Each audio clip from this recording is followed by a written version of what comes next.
Hi, I'm Rabbi Piniduna. Welcome to my Erev Shabbos Torah. There are certain touristy things that people only do if they're tourists. Like, if you're a tourist in London, you're going to go to visit Buckingham Palace and the Tower of London. I mean, it would be a crime to spend all that money to get to London and not visit these iconic edifices of British history and the British monarchy. Well, I've got a confession to make. I lived in London for 40 years and I never went into either of them. I passed by them both many times, but I never took the time out to actually visit them. And while I'm confessing, let me admit to the fact that I have never visited Windsor Castle either. Perhaps now that I live in the United States, when I get back to London, I will make sure to visit them. But that's only because I'm going to be a tourist. It's crazy, isn't it, that most Londoners have never visited these places. People born in London, like me, who have been to the Eiffel Tower in Paris, to Sydney Opera House, visited the Taj Mahal in India, gazed at Michelangelo's fresco in the Sistine Chapel in Rome, roamed through San Marco Square in Venice, but they've never seen the crown jewels of their own monarch in the Tower of London. By the way, here in America, I'm a real tourist. I've studied US history and read so many books about the Spanish and about the Dutch and the British and finally, of course, the colonists, about how this country evolved over hundreds of years to become the greatest superpower in world history. So, I'm an eager tourist. A few years ago, our friends flew back from Chicago to LA via South Dakota so that they could visit Mount Rushmore. I've never visited Mount Rushmore. They said it was spectacular. Mount Rushmore is definitely on my bucket list. But all the stuff on the East Coast I've done, including the Liberty Bell in Philadelphia. I don't know how many of you Americans have visited Liberty Bell, but hey, this Brit has been there, and I've seen it. The original bell was actually cast in London in the 1750s, but it was utterly useless, so they melted it down and recast it, and this time it was done by Americans. First it was called the State House Bell, and only later on it became the Liberty Bell, sometime during the 1830s. Just over 10 years after it became the Liberty Bell, a crack developed, and it couldn't be used as a bell anymore. By the way, the massive visible crack in the bell is not that original crack. It's actually part of the repair job for that crack that went wrong. But that's another story for another time. Okay, so why is it called Liberty Bell? I'll tell you why. Because along the rim of the bell, there is a verse, a pasuk from the Torah, set in raised lettering. It is probably the most famous biblical verse in American history. This is what it says: "Proclaim liberty throughout the land and to all the inhabitants thereof." This pasuk, in Hebrew of course, comes from Parshat Behar. Do you know what it says? "Ukrosem droer ba'aretz l'chol yoshveh." The weird thing is, the pasuk in Behar does not refer to some kind of political revolution or national liberation movement. It is talking about Yovel, the Jubilee year, which occurred after 7 cycles of Shemitah.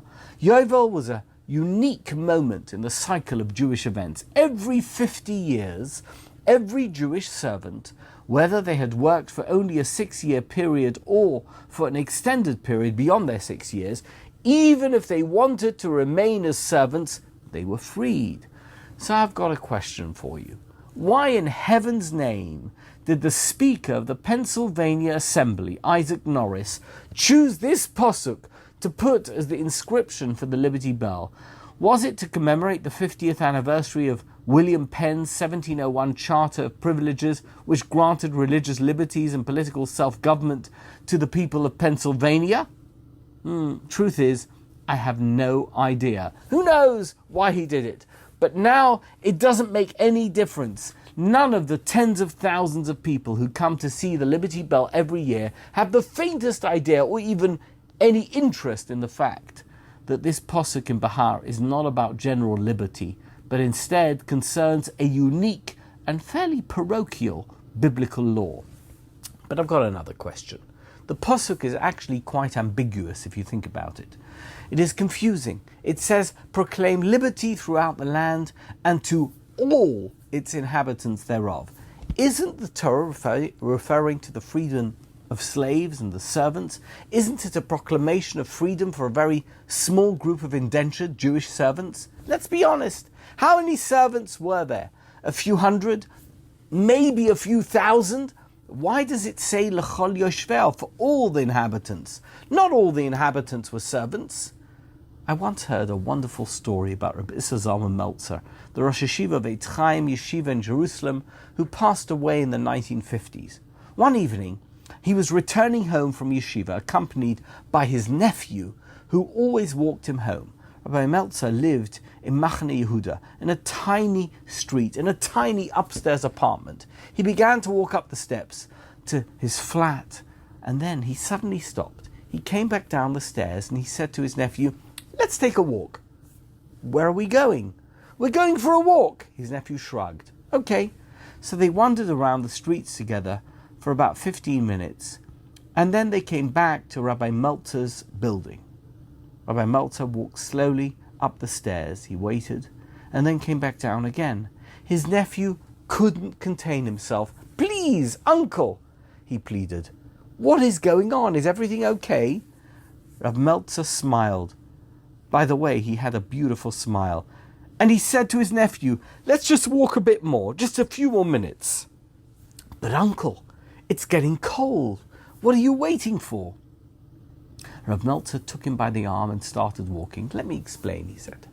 "When I walked up the stairs, I heard the young lady who comes once a week to help with the housework. She was in the kitchen. She was mopping up the floor. And do you know what? She was singing while she mopped up the floor. And I knew that if I walk in, she would have been so embarrassed and she would have stopped singing. But you know what? The singing helps her get through her work. And I don't want to make her work any harder, even the smallest amount. And I definitely don't want her to stop singing.